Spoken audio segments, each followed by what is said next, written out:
Pronto. Valeu, moçada, por lembrar. Se eu não colocar, vocês dão um grito aí. Então, tudo isso que a gente está desenvolvendo, que a gente está buscando, que a gente está objetivando dentro do curso, é para que a gente desenvolva essas competências aí. Ao longo da disciplina, a gente vou dando alguns exemplos, a gente vai conversando algumas coisas, e dentro do gerenciamento de projetos também a gente vai conversar bastante. Vocês vão ver que muitas vezes o conhecimento técnico, propriamente dito de engenheiro, a gente às vezes pode deixar ele um pouquinho de lado, mas não pode esquecer o quê? Gerenciar, fiscalizar, controlar, analisar, desenvolver e daí por diante. Então isso é extremamente importante para um profissional de engenharia hoje, gente. Bom, então, o que são as competências exigidas pelo MEC? Primeiro, a argumentação e poder de síntese associada ao domínio da língua portuguesa. Engenheiro precisa saber escrever?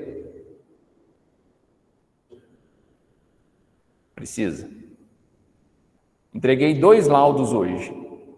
Uma consultoria que eu estou fazendo, cada laudo tem 42 páginas. Escrito. Tem pouquíssima foto. Não fiz um cálculo. Então, ou seja, muitas vezes precisa mais saber escrever e comunicar do que propriamente saber fazer uma conta. Tá? Assimilação e aplicação de novos conhecimentos. Raciocínio espacial, lógico e matemático. Capacidade crítica de identificação e solução de problemas. Turma, onde vocês estão vendo isso daí? Todos os semestres não tem um PI? Quem de fato faz o PI, que tem uns que não faz, que eu sei, mas quem de fato faz o PI, está desenvolvendo isso. Certo? Observação, interpretação e análise de dados e informações. Utilização de método científico e do conhecimento tecnológico na prática profissional. Leitura e interpretação de textos técnicos e científicos. Pessoal, semana passada eu estava participando de uma perícia. O processo judicial que levou a essa perícia são 1.300 páginas. É um documento dessa altura aqui. Para levar o processo como um todo, né? E a perícia que ocorreu lá dentro, e eu estava participando dessa perícia, eu tive que ler as 1.300 páginas. Certo? Bom, tive que desenvolver texto técnico e científico, porque a grande maioria das informações que estavam contidas nesse processo são informações técnicas. Até por isso existe a perícia. Juiz de direito entende de máquina? Não. Então, quando ele acha necessário, fala, ó, preciso de um engenheiro, de um médico, de um veterinário, de alguma profissão. No caso, por exemplo, ele solicitou um engenheiro mecânico para interpretar aquelas informações técnicas e emitir um laudo para ele. Ó, o que está acontecendo é isso, isso, isso, isso e isso. De uma forma, traduzindo uma linguagem técnica, 100% técnica, para uma linguagem jurídica. Certo?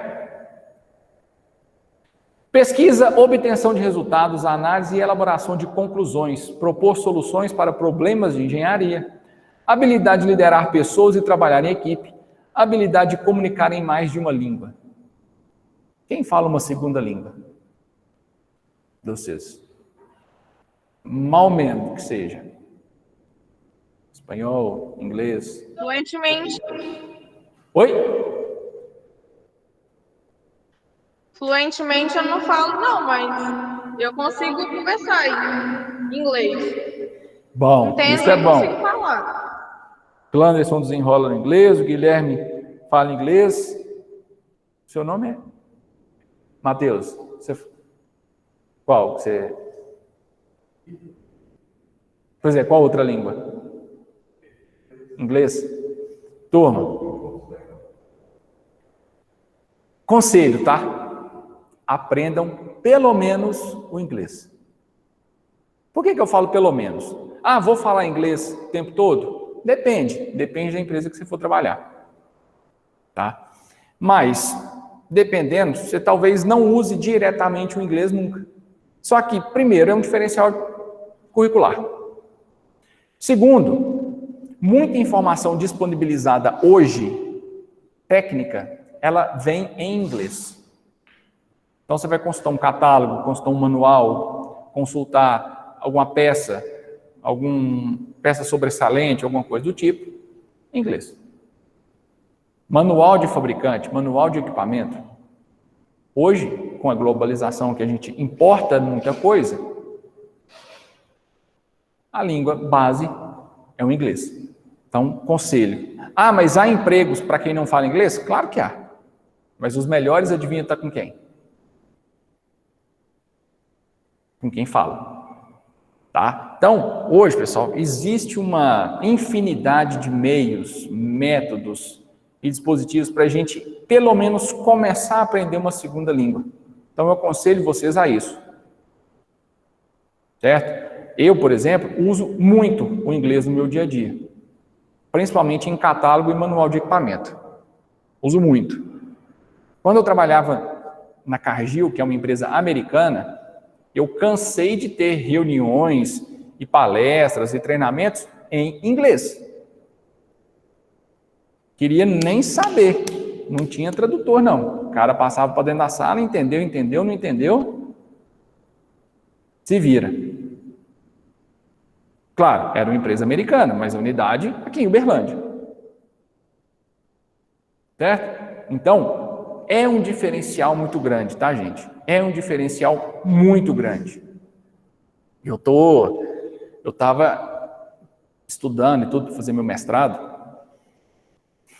Confesso para vocês que 80% da bibliografia que eu pesquisei é em inglês.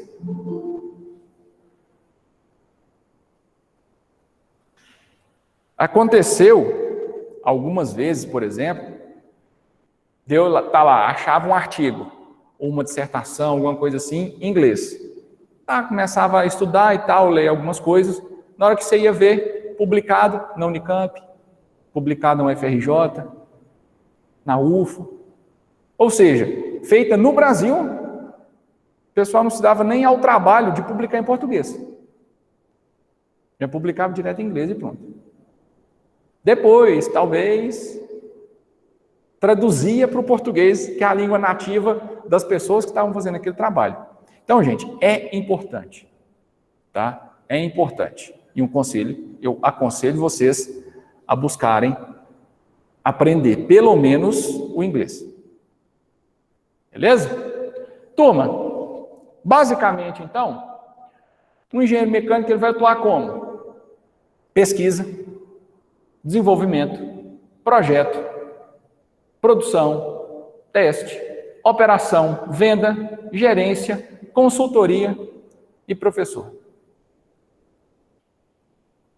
Sabe o que eu já fiz? Eu tenho 10 anos de formado. Tudo. Em 10 anos. Que eu tenho desde quando eu formei. Já trabalhei com pesquisa? Já. Fiz um mestrado, eu estava desenvolvendo uma pesquisa de usinagem. Não sei se eu já comentei com vocês. O que foi o meu mestrado?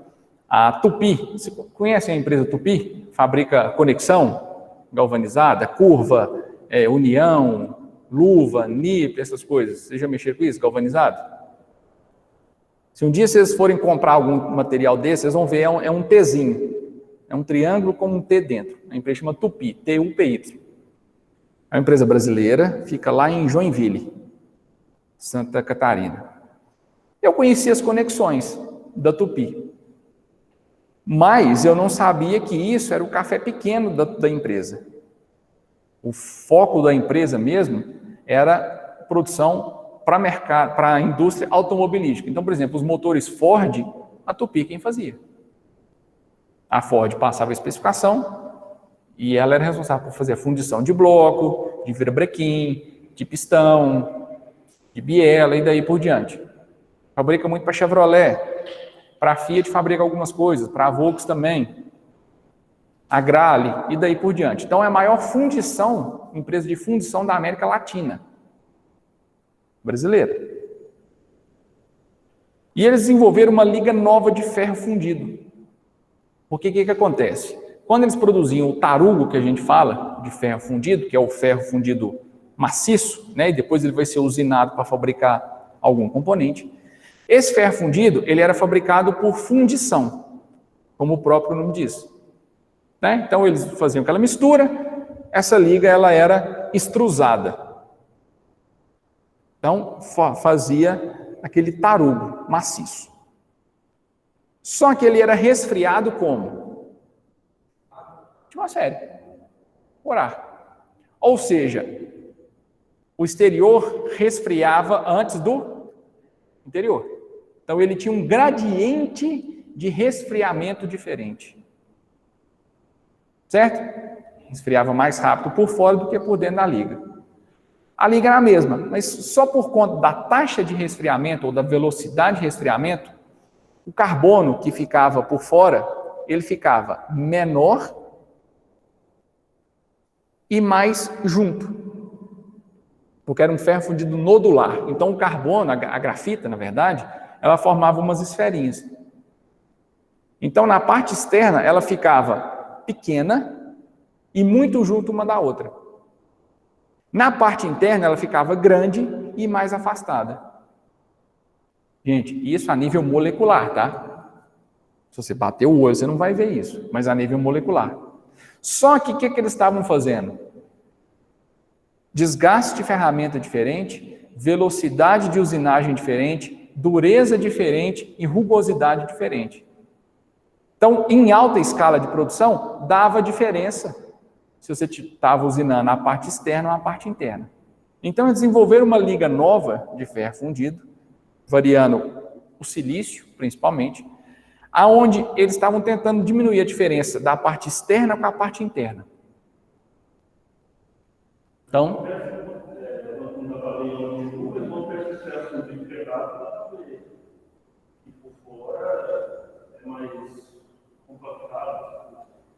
mas aquilo lá você vê a nível macro. Isso não, o que eu estou falando, você não consegue ver a olho nu. Isso só no microscópio eletrônico. Nem microscópio comum você não vê. Mas você vê aquela porosidade. Aquela porosidade você vê. Então, turma, isso é pesquisa. E quem desenvolve essa pesquisa? Engenheiro mecânico. Tá? E aí, turma, tudo isso envolve. Por exemplo, eu estava falando com um amigo meu aqui antes de vocês chegarem, ele trabalha na Odebrecht, com construção, com grandes construções. Então, por exemplo, ele trabalha em construção de túnel para metrô, de ponte, coisas, construção rodoviária, ele trabalha nessa área. Tem um amigo meu que eu falei esses dias, por exemplo, até que morou comigo lá em Lusiânia, ele é responsável hoje por uma parte da produção, ele trabalha na Fiat, lá no Nordeste, na fábrica de Goiânia, onde fabrica a Toro, o Renegade e o Compass. Ele é responsável pela parte de estampagem, ou seja, onde fabrica porta, capô, teto, tampa do porta-mala, onde tem as prensas hidráulicas que vão prensar a chapa crua naquele formato que a gente vê definitivo, antes dos processos de solda.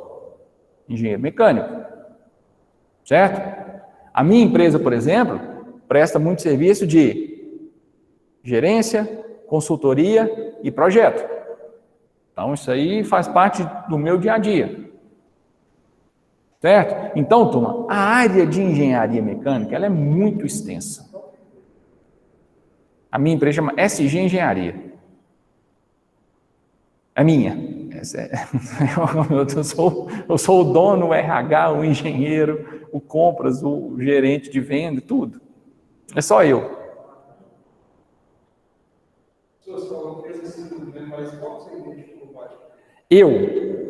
Eu gostei mais da parte de consultoria. Professor, e aí envolve curso, envolve palestra e tudo mais, e projeto.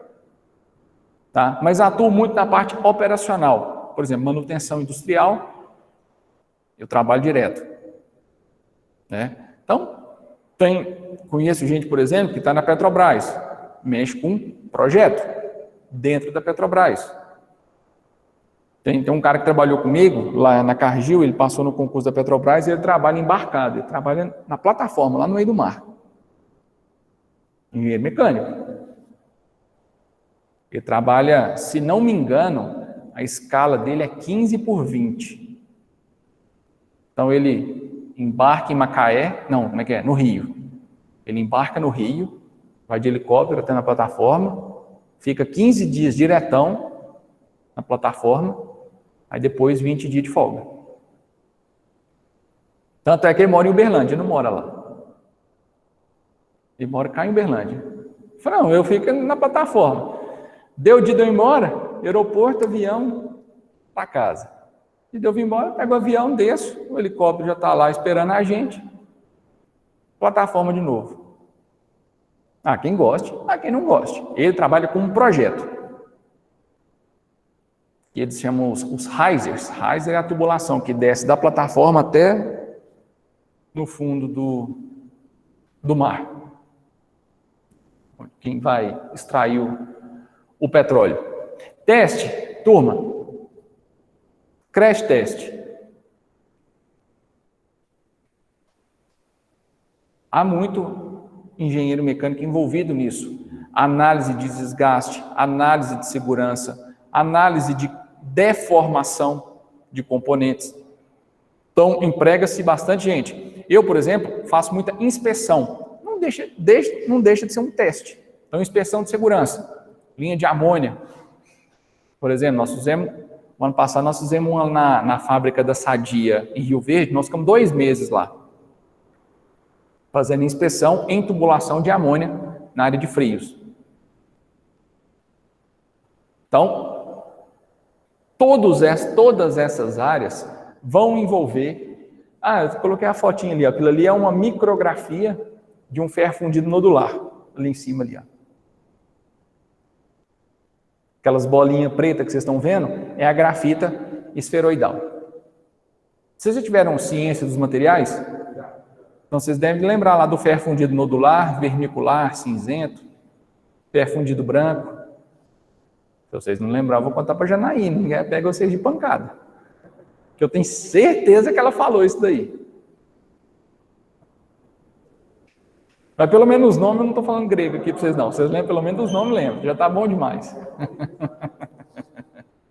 Beleza. Tranquilo, moçada, com isso daí? Tranquilo. Deixa eu ver aqui que a turma do chat aqui está falando. Pessoal, eu esqueço de vocês, mas de vez em quando eu dou uma olhada aqui, que eu deixei o chat aberto no meu telefone. Vamos lá. Paulo Vitor falando. E na questão de segurança e fiscalização, também pode atuar? Pode. O Paulo, algumas coisas, ela é competência do engenheiro de segurança. Então, além de ser engenheiro de formação, também tem que ter uma pós-graduação em engenharia de segurança, tá? Mas muitas coisas, por exemplo, NR12, NR33, 35, NR13, que faz parte da área de inspeção e de segurança, inclusive, por exemplo, essa consultoria que eu falei para vocês, que eu entreguei os 2 laudos de 42 páginas cada um, é uma inspeção que eu estou fazendo em NR33, que é de espaço confinado, e NR35, que é de trabalho em altura. Então, também é competência do engenheiro mecânico fazer esse tipo de avaliação. E, geralmente, quando cai na mão da Justiça, seja o Ministério do Trabalho, seja de próprio juiz ou Ministério Público, esse pessoal direciona para engenheiros mecânicos fazerem esse tipo de avaliação. Apesar que engenheiro eletricista, engenheiro civil também pode fazer, mas geralmente cai na mão de engenheiro mecânico fazer esse tipo de inspeção. Agora, NR13, que é de vaso de pressão, ar comprimido, vapor, amônia e daí por diante, aí não, esse tem que ser, competência de engenheiro mecânico fazer. Beleza? NR12 também, que é de proteção de segurança, bloqueio de segurança de equipamentos. Também competência de engenheiro mecânico. Porém, a NR10, alguém já ouviu falar na NR10? NR10, ela se refere a procedimentos e bloqueios de segurança elétricos. Aí já é competência de engenheiro eletricista. Então, cuidado, tá? A 12, mecânico, 10, engenheiro eletricista. Beleza? Turma, então, só uma definição aí, falar que engenharia mecânica é a área da engenharia que vai abranger a aplicação dos princípios da física para análise, projeto, fabricação e manutenção de sistemas mecânicos. Que é aquilo que a gente já está conversando aqui desde o início da aula. Então, requer um entendimento aprofundado de conceitos como mecânica, termodinâmica e projeto, além de uma base sólida em física e matemática. Engenheiros mecânicos utilizam esses e outros princípios no projeto e análise de veículos, sistemas de aquecimento e resfriamento, equipamentos industriais, estruturas mecânicas e daí por diante. Ou seja, muita coisa, né? Então, turma, eu costumo falar que nós temos 4 engenharias mães: mecânica, elétrica, civil e química. Essas 4 engenharias, elas são as engenharias bases de todas as outras que vocês conhecem. Seja naval, aeronáutica, mecatrônica, controle e automação, alimentos, ambiental, que mais? Agronômico e daí por diante. Então, essas outras todas derivam dessas 4. Ou de uma combinação entre elas, tá? Então, turma, o campo de atuação ele é muito extenso.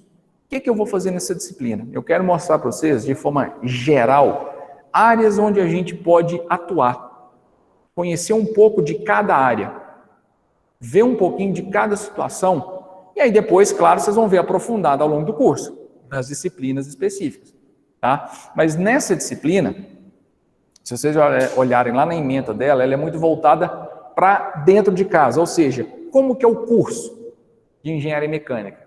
Eu não vou fazer isso. Eu prefiro mostrar para vocês como que é a realidade do engenheiro mecânico. O curso, vocês vão vivenciar ele, vocês vão entender quais as disciplinas que tem, quais são as sequenciais, quais os requisitos e daí por diante. Que eu acho que fica, desculpa, maçante demais.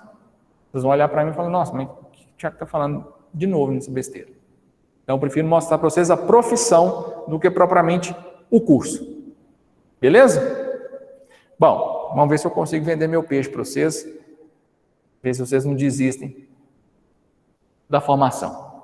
Então, turma, compete ao engenheiro mecânico projeto de motores, máquinas, instalações, veículos e outros produtos pertinentes à área industrial.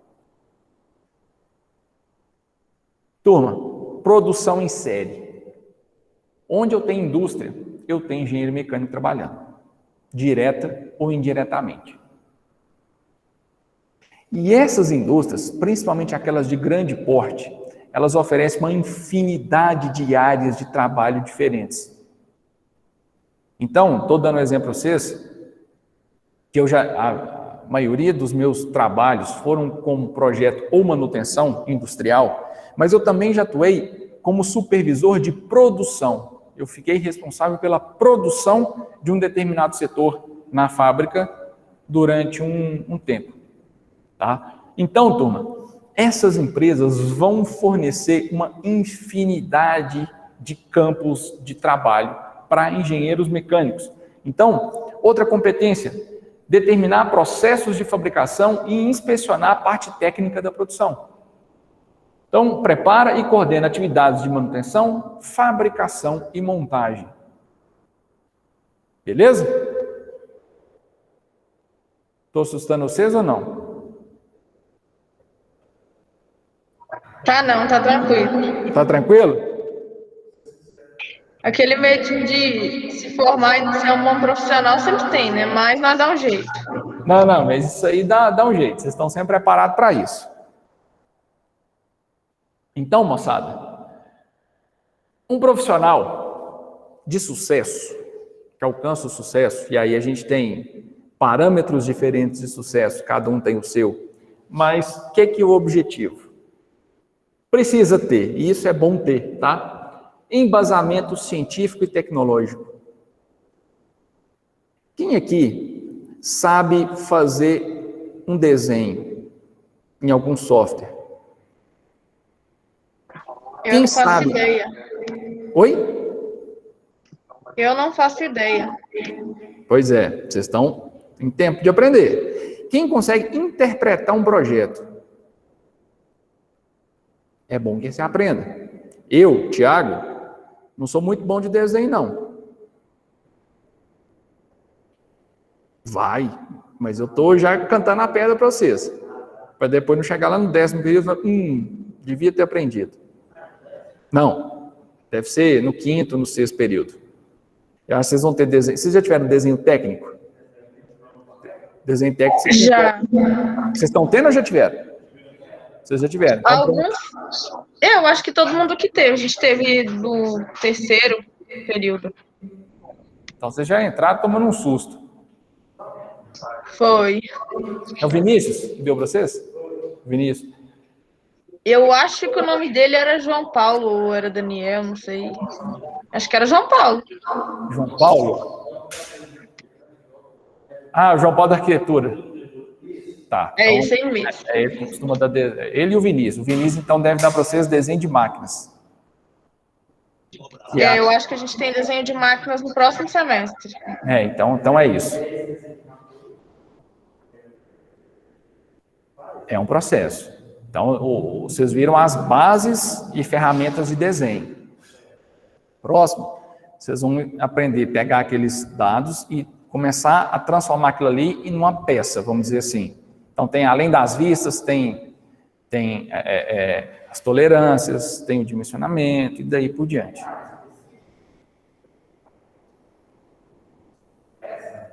Tem. Principalmente se você for para a indústria de manufatura. O que é a indústria de manufatura? Que fabrica peça ou fabrica equipamentos. Veículo, eletrodoméstico, aeronáutico e tudo mais, aí entra muito desenho industrial.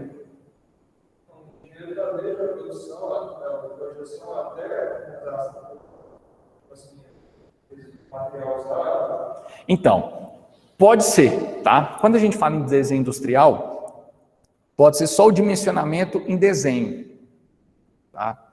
Mas existem também setores que, além do desenho propriamente dito, também tem especificação de material. Certo? E a especificação de material passa pelos processos também de manufatura. Ou seja, como que você vai fabricar aquilo ali? Beleza? Bom, formação ampla. De novo, idiomas, política, economia. Quando vocês se interessam por outras áreas fora a área da engenharia propriamente dita? Isso, turma, é fundamental, tá? Fundamental. Não estou falando que é importante, não. Estou falando que é fundamental que vocês tenham essa visão ampla de mundo, de negócio, entenda de finanças, entenda um pouco de lei, parte jurídica. Tudo isso vai ser benéfico para vocês na carreira. Desenvolver versatilidade, adaptação. Deixa eu dar um exemplo para vocês. Quando eu comecei a trabalhar em Lusiânia, não sei se alguém de vocês aqui conhece Lusiânia.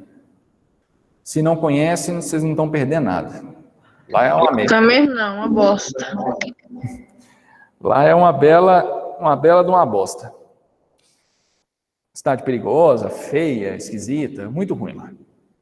Quando eu recebi a proposta de emprego para lá, eu tinha uma outra proposta na mesa também para ir para Curitiba. Então eu tinha que optar entre uma empresa em Curitiba e uma empresa em Lusiânia. Eu só faltei ser chamado de doido, de estar indo para Lusiânia ao invés de ir para Curitiba. Só que, então, não, era pior. Só que em Curitiba eu ia trabalhar numa empresa de sistema de combate, sistema de alarme, monitoramento de câmera, monitoramento de incêndio, essas coisas assim. Tipo, tá? Eu ia atuar muito com engenheiro eletricista. E em Lusiânia eu ia trabalhar, entrei como trainee, então eu ia trabalhar dentro da indústria propriamente dita, na minha área, né? Eu vislumbrei que em Lusiânia talvez fosse melhor para mim profissionalmente, porque financeiramente não era. Em Curitiba eu ia, na época, meu salário ia ser acho que 5 mil, ia ser 5 mil, eu ia ter carro da empresa e ia morar no apartamento da empresa. Eu ia ter gasto quase zero. Em Lusiânia meu salário ia ser 3,5. E só. Nem plano de saúde eu não tinha. Era Minuano, de produto de higiene e limpeza. Sabão, sabonete, desinfetante, amaciante, detergente. A linha Minuano, de limpeza e sabonete, era o Albany e o Francis. Eu optei por ir para o Lusiânia. Fiquei 3 meses como trainee. Na verdade, eu fiquei 6 meses como trainee, mas nós ficamos 3 meses passando por todas as áreas que tinha na empresa, inclusive produção, RH, manutenção, engenharia, refeitório, logística, passando por tudo. Por todas as áreas. Era eu e mais 3 trainees. Depois de 3 meses, nós começamos a ter cada um assumiu uma equipe. E eu assumi uma equipe que a gente chamava de manutenção central. Então eu cuidava de manutenção mecânica, usinagem, caldeiraria, manutenção civil, e eu passei a ser o responsável de uma equipe que estava começando, que era a equipe de execução de manutenção preventiva. Então era uma equipe para executar as manutenções preventivas na fábrica. Turma, eu tinha 24. Tinha 24 para 25 anos, não tinha mais que isso não. Tinha acabado de formar. Não tinha por aí. Do dia para a noite, eu passei a ter 33 pessoas na minha supervisão. A minha equipe comigo era 34 pessoas. Então, turma, se eu não tivesse jogo de cintura, se eu não tivesse uma adaptação à cidade, ao trabalho, à equipe, tinha cara na equipe, por exemplo, que tinha mais anos de empresa do que eu tinha de vida. Tinha cara na minha equipe que tinha 28, 29 anos de empresa. Eu tinha 24 anos de idade. Certo? Então tinha uns macacos velhos, tinha cara que era mais tranquilo. Então tinha de tudo. Turma, tinha gente da Bahia, do Maranhão, Pernambuco, do Goiás, de Minas. Então, foi um desafio de todas as formas que vocês imaginarem. Idade, cultura, formação técnica, socialmente, na relação ali do dia a dia. Então, tudo isso, turma, é obstáculo. Certo? Clanderson, eu concordo com você, cara. Concordo com você. Mas tem que se pensar o seguinte, vamos pegar um salário de 3 conto hoje, aqui em Patos, 3 mil. É um bom salário.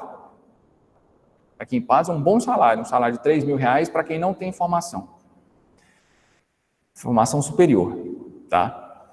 Um salário de 3 mil pode ser que seja o teto de quem não tenha formação.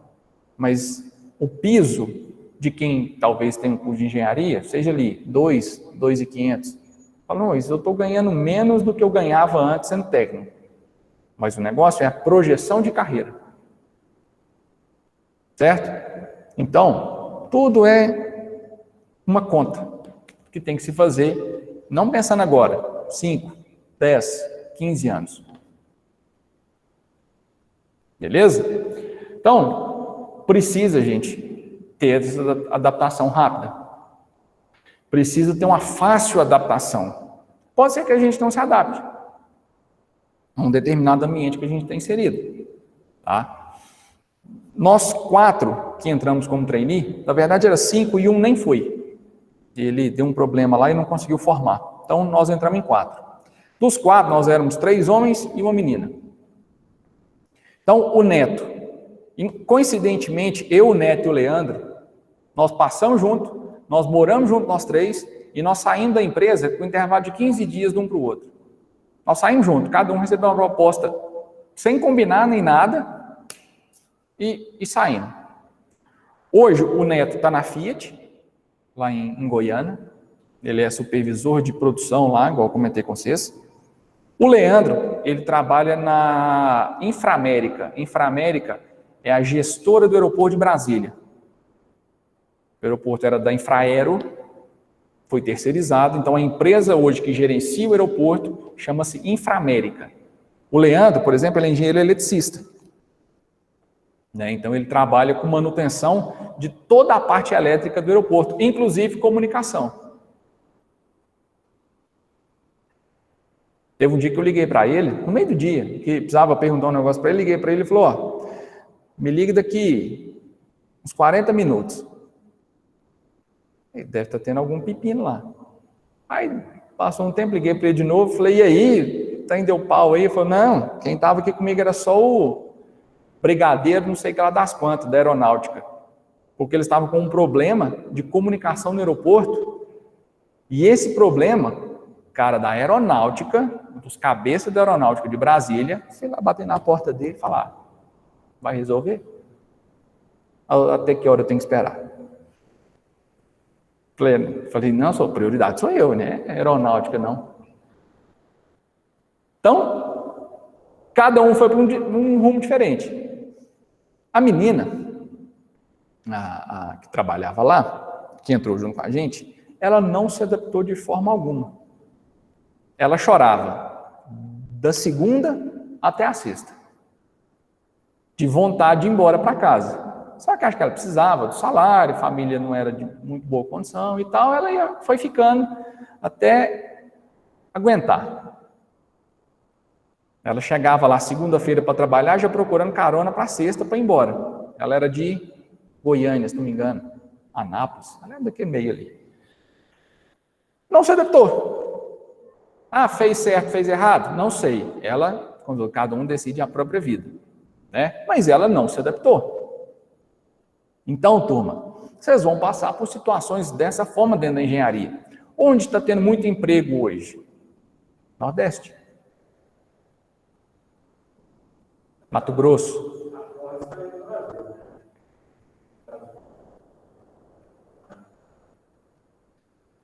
Afeta, mas assim, a Ford percentualmente é muito pequena do parque que a gente tem. Afeta, claro. Né? Não deixa de afetar uma empresa desse tamanho. Mas, enquanto ela saiu fora, a Fiat está crescendo 20%, Chevrolet 15%. Não está vendendo mais porque não tem. Como? Não entendi. Hoje, em venda, Fiat. Na verdade, eu acho que em número absoluto, desculpa, eu acho que é Chevrolet. Acho que em venda é Chevrolet. Acho que a Fiat passou agora durante a pandemia. Mas o grupo Stellantis, que é Fiat, Jeep, Chrysler, Peugeot, Citroën, tal, o grupo Stellantis, eu acho que hoje vende mais do que o grupo Chevrolet. O grupo GM seria, né? General Motors. Beleza?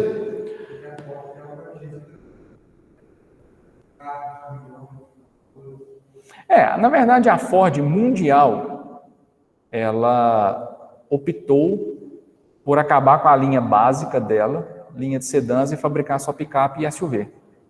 O único que ela fabrica diferente é o Mustang. Isso é mundo, não é só no Brasil. Então, até nos Estados Unidos, onde é a matriz dela, hoje ela só vende picape, SUV e o Mustang. Fechou e não quis vender, não sei porquê. Então, assim, Focus, Fiesta, Fusion, tudo ela deixou de fabricar. Aí é decisão empresarial, né? A gente não sabe exatamente o porquê. Né? É aquela decisão, eu prefiro vender 10 ganhando uma unidade em cada, ou eu prefiro vender 2 e ganhar 5 em cada? Entendeu?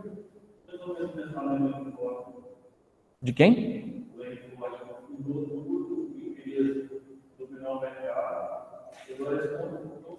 A gente tem uma visão de quanto mais vender, melhor é. E nem sempre isso é verdadeiro. Existem mercados, sim, quanto mais se vende, mais se ganha. Mas outros, às vezes, o número que você vai aumentar em vendas não justifica o quanto se vai ganhar em lucro. Entendeu? Às vezes, para você ter 1% de lucro a mais, você precisa ter 10% a mais de venda. Será que vale a pena? É uma conta a se fazer. Certo?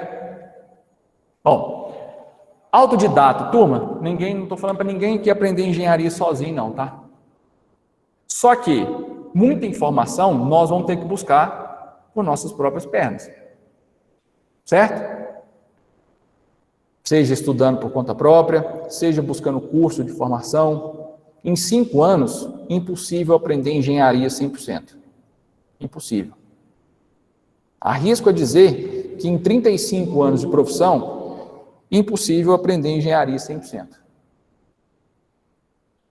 Beleza?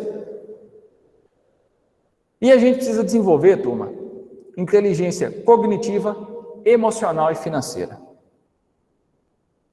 Ou seja, a gente tem que saber, além de saber tecnicamente, saber usar as informações que a gente tem à disposição. Além de tudo, inteligência emocional. Pessoal, cada um aqui tem uma história, tem um perfil, tem uma história familiar, tem uma necessidade financeira, enfim, tem uma paixão, tem um hobby, tem uma necessidade, não sei, cada um tem uma. Agora, em cima do que o mercado pede, em cima da posição que eu ocupo, em cima do que eu tenho que fazer, como que eu tenho que desenvolver minhas habilidades emocionais? Beleza? E por último, financeira. Decisão que eu tomei foi fácil, não foi? Curitiba ou Lusiânia? Olhando de fora, o que você olha? A cidade, só.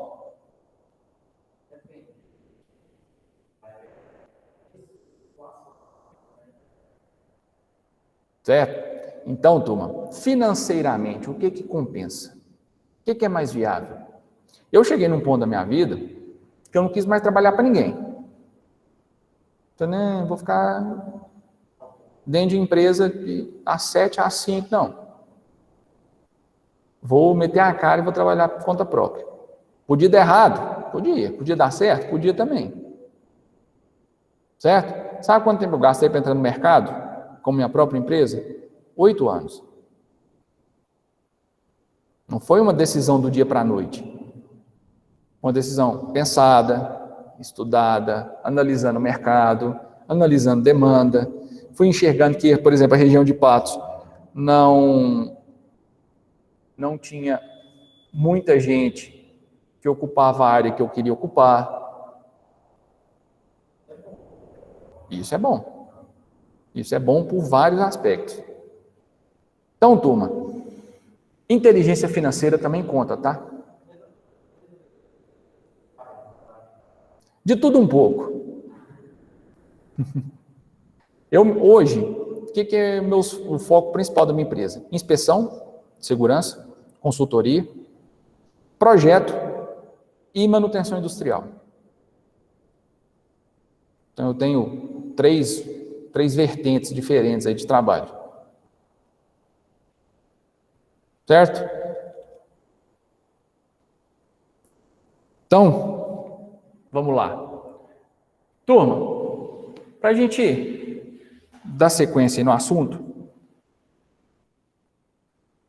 eu peguei essa pesquisa aí, foi feita pela ASME. A ASME é a Associação de Engenharia Mecânica da América do Norte. E eles fizeram uma pesquisa com engenheiros lá que trabalham, né, que são atuantes lá nos Estados Unidos, e perguntaram quais foram as 10 conquistas mais importantes da engenharia mecânica no século passado. E aí eles listaram essas 10 características aí para nós. Primeiro deles, Esse cara aqui, ó. O automóvel. Saindo daquele modelinho lá da direita, que é aquele que nós vimos lá naquele outro slide. Chegando numa atual configuração que está ainda mais em constante evolução, tá? Nós vamos ver um salto agora nos próximos 15 a 20 anos no mercado automobilístico que a gente não viu nos últimos 50. Eletrificação, automação, equipamento.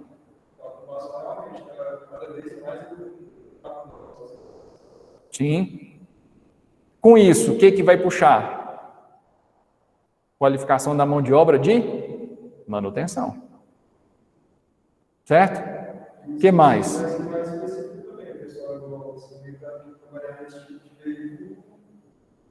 O Zé... Não. O Zé borracheiro não põe nem a mão. Não sabe nem por onde começar. Eu acho que qualificação da mão de obra de montagem também, Thiago. Sim, passa por aí isso também. Turma, qual que é a tolerância dimensional de um veículo 2021 para um veículo 1905, 1910?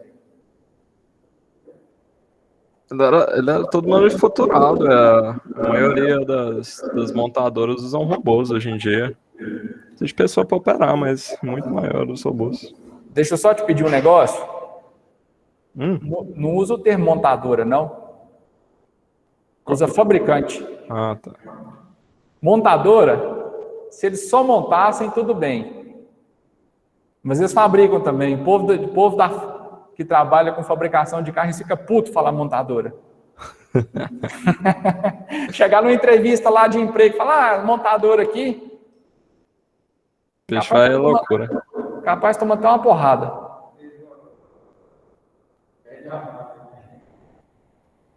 Não, esse cara que eu contei para vocês, esse Neto, o nome dele é Orlandi Violati Neto. O vô dele é italiano e tem o nome do vô dele. O vô dele nasceu na Itália, na época da Segunda Guerra, ele saiu fora, fugido. A família dele veio para o Brasil, ele estabeleceu lá em Uberlândia e criou a família lá. Então ele é italiano. E esse amigo meu é de família italiana, né? Quando a gente estava fazendo o processo seletivo da Fiat, lá em BH, estava eu, ele e o Leandro. Nós três, que trabalhava junto, morava junto, na mesma sala de entrevista de emprego. Aí, chegou na minha vez de me apresentar, me apresentei e tal, beleza. Chegou na vez do Leandro se apresentar, o Leandro se apresentou, falou o que ele fazia, onde ele trabalhava e tudo mais. E a gente conhecendo a peça, eu já pensei, puta que pariu, cara, o Neto vai falar besteira na hora que chegar a vez dele. Não deu outra. Ele levantou, falou o nome dele, falou que ele era... Até hoje não esqueço, cara. Ele falou, porque meu nome é italiano e eu sou italiana, assim como a Fiat. E assim, de zoeira, você via que eu que conheci ele, eu falei, o cara é muito filho da puta. E na época, o slogan da Fiat era movidos pela paixão. E ele soltou essa, falou assim, eu, assim como a Fiat, sou movido pela paixão. Na hora que ele falou isso, mas que se tivesse um buraco no chão, eu tinha pulado dentro. Eu falei, não estou acreditando que ele está falando isso, não. Não acredito. E aí ele falou, eu faço isso, tudo, trabalho nessa empresa e moro eu, aquele rapazinho ali e aquele outro ali, mas não somos um casal, não. Desse jeito, nós dormimos juntos, só dormimos dentro da mesma casa. Na hora que ele falou esse negócio, foi pronto, né? Rodou. Passou, tá lá, até hoje. Tem 8 anos que passou. Eu desisti no meio do caminho, o Leandro também. O Leandro, a gente foi passando de fase. Essa deve ter sido a 3ª fase do processo seletivo. Antes da 4ª fase, eu fui chamado na empresa aqui em Paz, o Leandro foi chamado no aeroporto, aí nós saímos fora. E ele foi. Quando ele passou, para vocês terem uma ideia, a fábrica ainda não estava pronta. Ele ficou, acho que 4 meses na Itália em treinamento. Tudo por conta. Treinamento nada, né? Dava final de semana ali, era cachaça e vazava no mundo. Porque os caras em Turim pegavam um ônibus, pegavam um trem, Espanha, França, tudo pertinho, sumia no mundo. Treinamento uma ova. Então, turma, esses caras aí, fizeram importante, com isso a gente obteve um importante avanço para a engenharia, concorda? Nós estamos falando aqui uma diferença de 100 anos. E nos próximos 50? Nos próximos 20? Talvez daqui 50 nem tenha carro mais, mas nos próximos 20?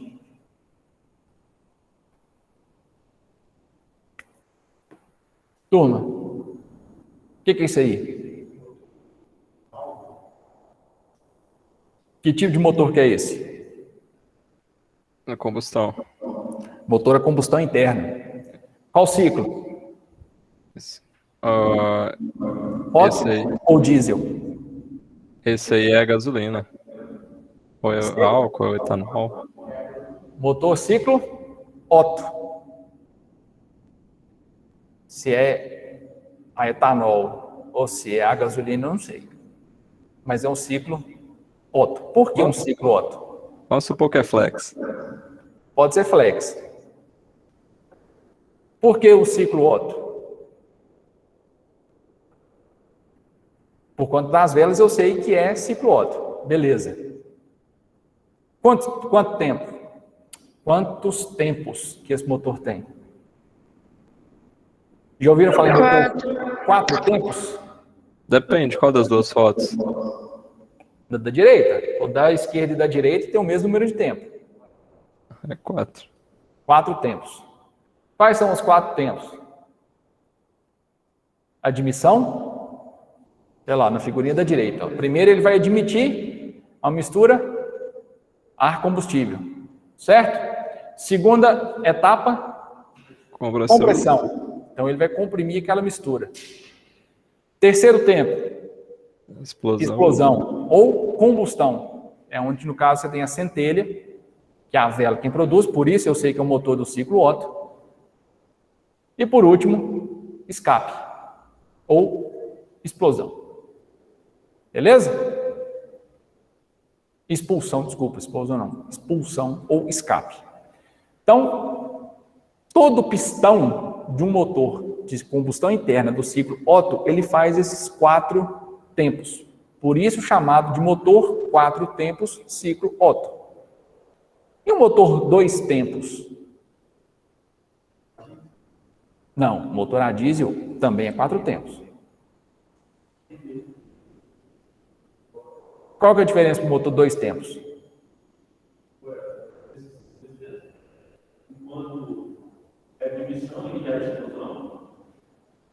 Um motor 4 tempos, desculpa, 2 tempos, o mesmo cilindro ele faz 2 funções ao mesmo tempo. Então, uma face dele está fazendo a admissão, a outra face está fazendo a compressão. Depende. O motor 2 tempos, ele produz mais potência por uma mesma capacidade volumétrica. Porém, ele tem mais queima de combustível, a queima de combustível é melhor, mas ele queima lubrificante junto. Então, é uma característica do motor 2 tempos, aquela fumacinha branca, que ele queima lubrificante junto com o combustível. E, mais do que isso, ele produz muito mais poluente do que um motor 4 tempos. Beleza? Só que ele também permite rotação mais alta. Consequentemente, potência maior também. O 2 tempos. Certo? Então, turma, tá aí uma representaçãozinha ó, dos 4 tempos do motor do ciclo Otto. Então, ali nós temos as válvulas de admissão e as válvulas de escape.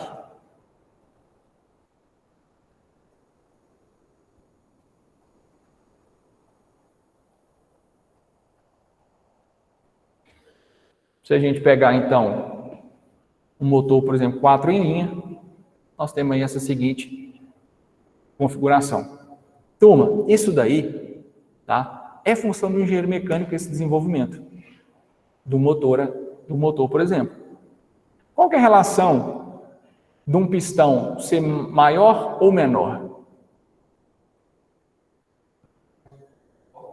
E se o pistão tiver um diâmetro maior do que o curso, ou seja, ele é maior em diâmetro do que o quanto ele se movimenta verticalmente.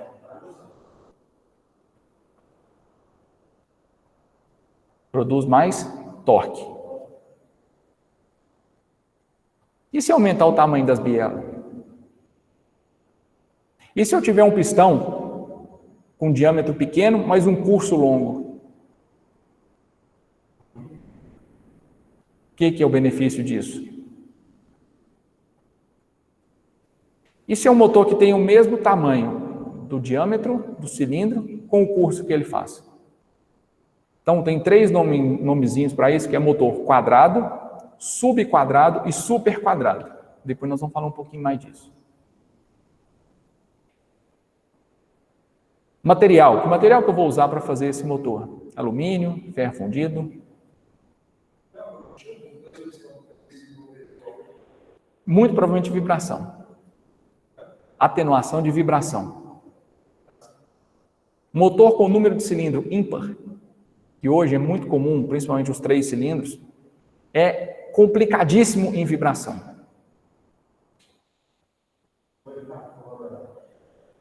Então, por que motores de 6 cilindros, 8 cilindros vibram muito pouco?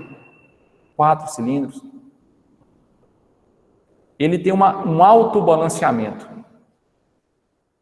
Agora, um motor de 3 cilindros, 5 cilindros, motor vibra muito, gente? Moto de 1 cilindro? Liga uma CG e deixa ela funcionar. Você está em cima dela, ela não vibra? Mas vai desmontar. Exatamente. Então, atenuação de vibração. Aí você tem atenuadores. Você tem eixo contrarrotativo para atenuar essas vibrações. Você tem o volante do motor, que é essa peça grande aqui, ó. Esse aqui é o volante.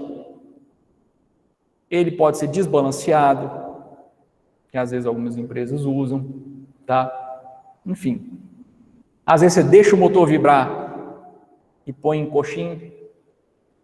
Pega um motor 3 cilindros desses carros mais novos, um K, do Gol, enfim, desses carros assim, você abre o capô, o motor tá lá assim, ó. Tá vibrando. Você entra no carro, você não sente nada. É uma atenuação de vibração na sustentação e não no motor. E um cara desse aqui? Que ciclo que é esse?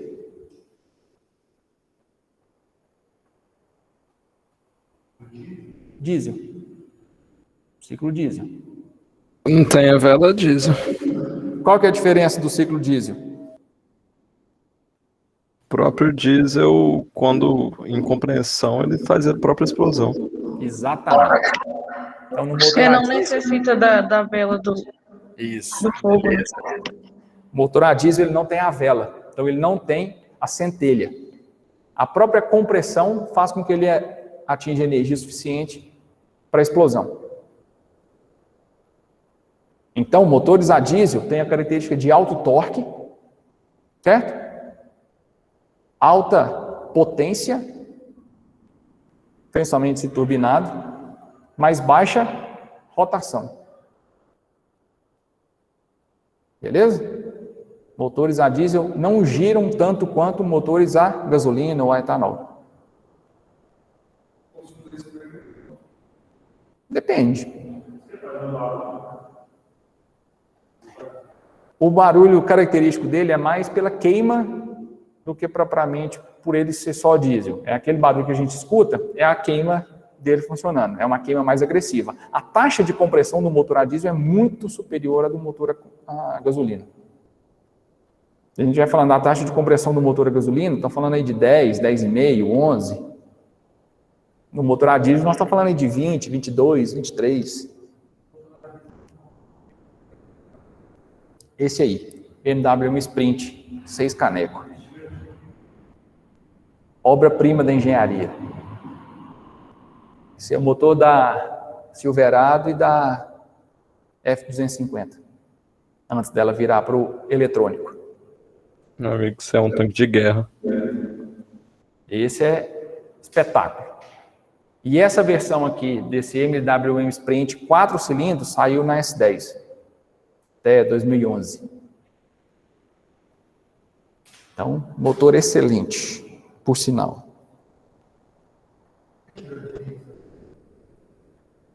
Vai ficando ultrapassado, né?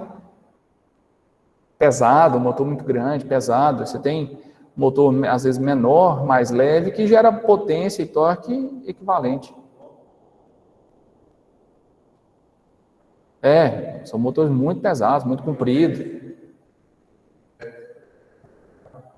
Então, você foi tendo necessidade do uso de eletrônica, às vezes não é viável você encher aquele motor de eletrônica. Outro detalhe, turma, Apolo 11, o programa Apolo. Então, lá, Apolo 11 foi responsável, para quem acredita, ou para quem não acredita, por pousar na Lua. Não vamos entrar nessa discussão, não. Acho que sim.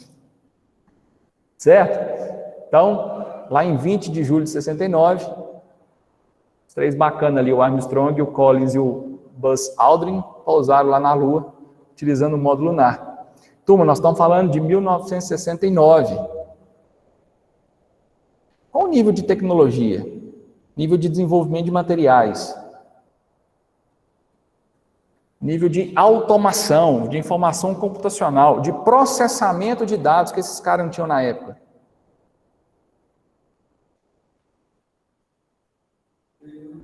Para fazer um cara desse sair da Terra e pousar lá na Lua. Essa era a 11ª versão dele. E depois dele também teve não sei quantas, algumas bem-sucedidas, outras não. Eu não lembro exatamente quantas, mas foi por aí. Se vocês verem aqui o filme Apolo 13, com o Tom Hanks, é uma versão pós-Apolo 11, né? Que ela não conseguiu, ela teve um monte de problema, não conseguiu pousar na Lua. Acho que tem até Netflix esse filme. Então nós estamos falando, gente, há quantos anos atrás? 60? 50? 52 anos atrás. Bom, então, para vocês terem uma ideia de como esses caras foram guerreiros. Outra utilização muito grande, turma, geração de energia. A gente atua muito com geração de energia nas mais variadas formas. Aí eu coloquei para vocês, por exemplo, uma foto de uma caldeira de biomassa. Então isso aqui, ó, é uma caldeira, tá? Muito provavelmente, essa caldeira tem atrelada a ela uma turbina de geração de energia. Então ela produz vapor, esse vapor movimenta uma turbina e essa turbina, sim, gera energia. E esse vapor depois é utilizado em baixas pressões para consumo industrial. Beleza? Então, muito comum emprego de engenharia. Isso aqui, gente, é 100% engenharia mecânica, tá? Uma caldeirinha dessa daqui. Outras formas de geração de energia. Caldeira também. Porém, a gás.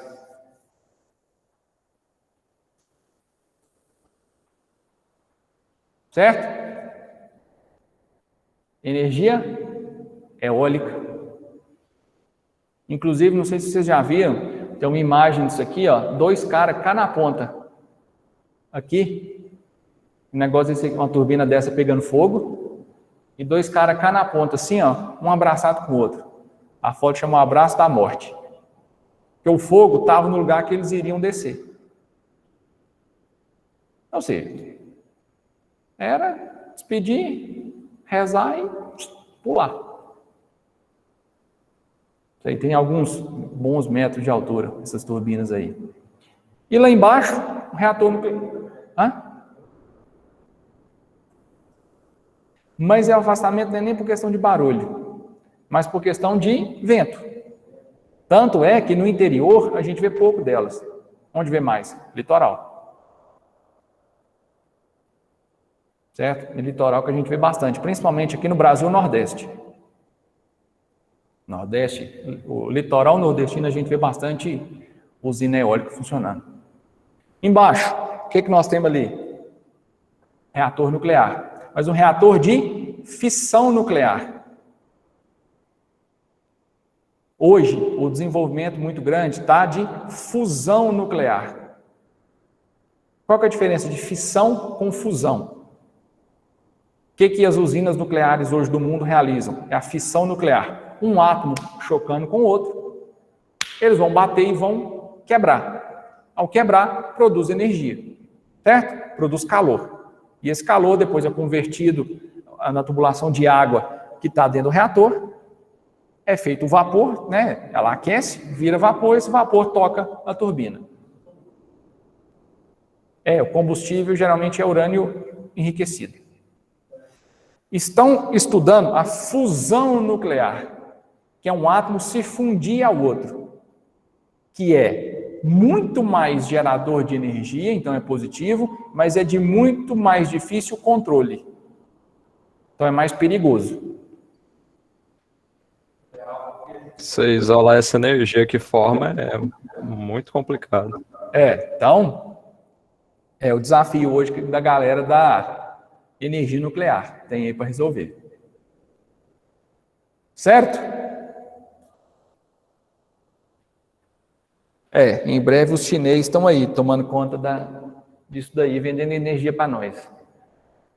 Turma, outro exemplo de geração de energia. Hidrelétrica.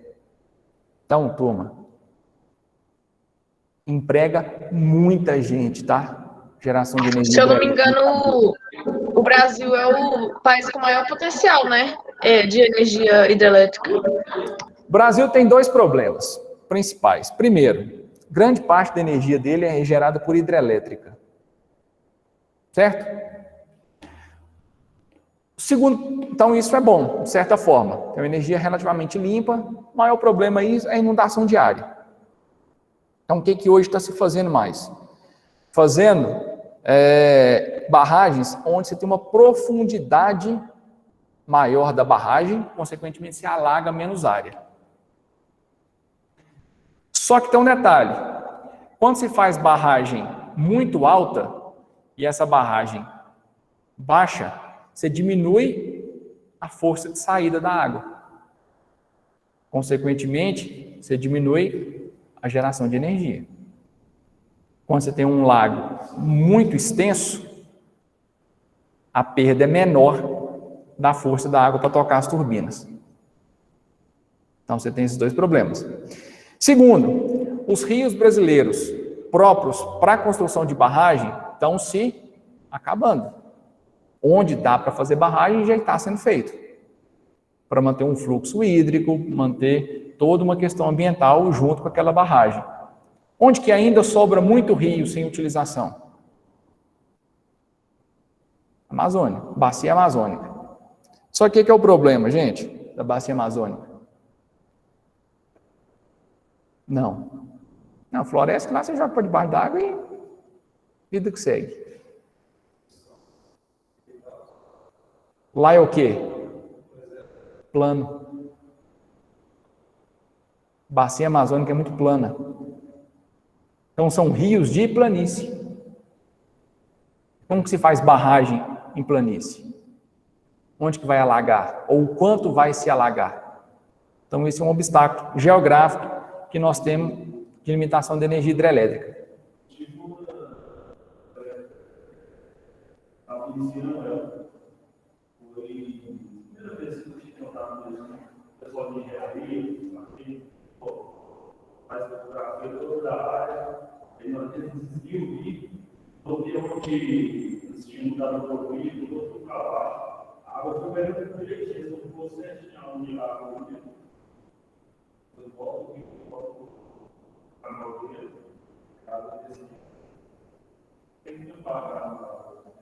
Não, é fodido o processo de construção de barragem.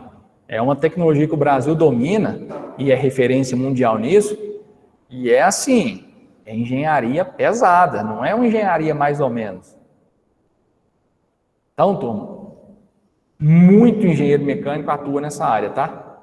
Área de resistência dos materiais, área de manutenção, área de turbina,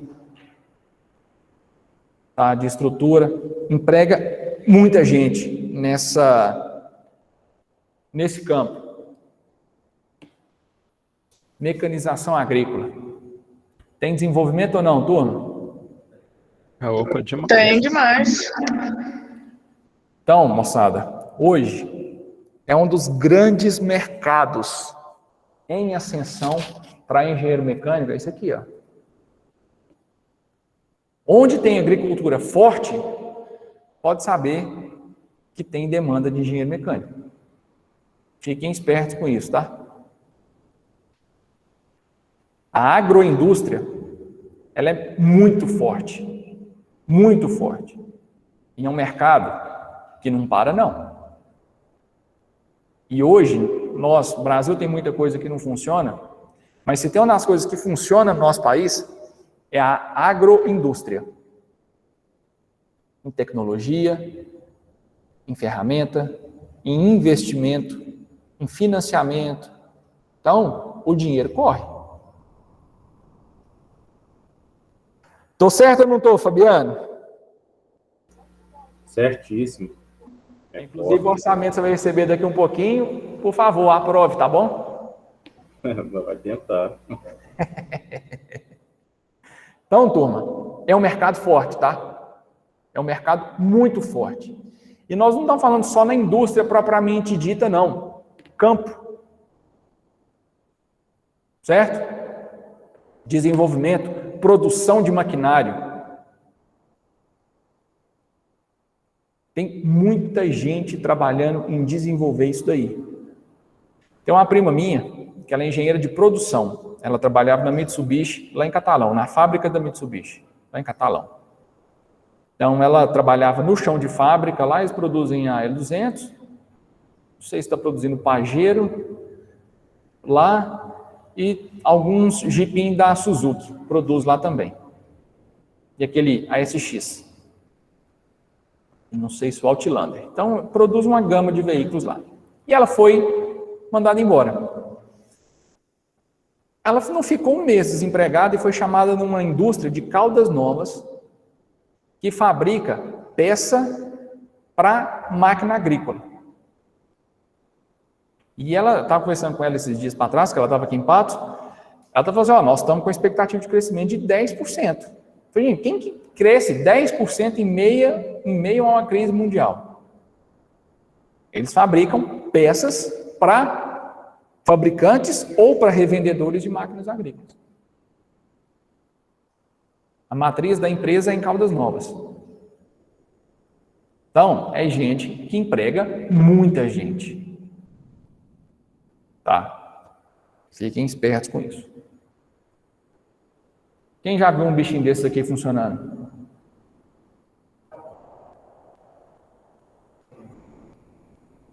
Qual que é o nível de tecnologia? Ah, imenso, viu? Eu nunca vi um funcionando não, mas eu já fui em muita... Eu esqueci como é que é o nome das exposições que eles fazem.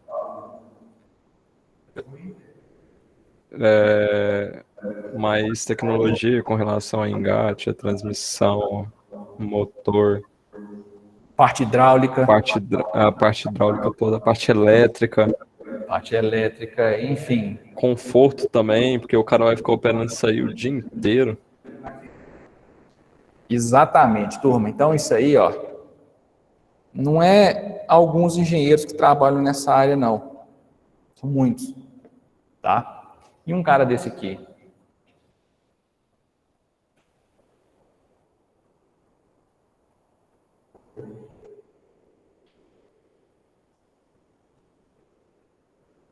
Outra área. Aviação. Envolve muita gente? Envolve, não envolve? Então, turma, depois vou dar mais uns exemplos para vocês, a gente começa daqui semana que vem, falando mais algumas áreas que envolvem engenharia mecânica, e depois eu vou falar um pouco sobre o sistema CREA. Qual que é a importância do sistema CREA na vida do engenheiro mecânico ou do engenheiro em geral? O CREA é uma certificação profissional. Nós vamos falar bastante deles e o que envolve. Beleza? Pessoal daí de casa, tranquilo? Tranquilinho. Opa, tranquilo. Moçada, então, até semana que vem, se Deus quiser. Bom resto de semana aí para vocês. Bom final de semana. Até mais. Até pro senhor também. Até mais, boa noite. Obrigado, até mais para vocês.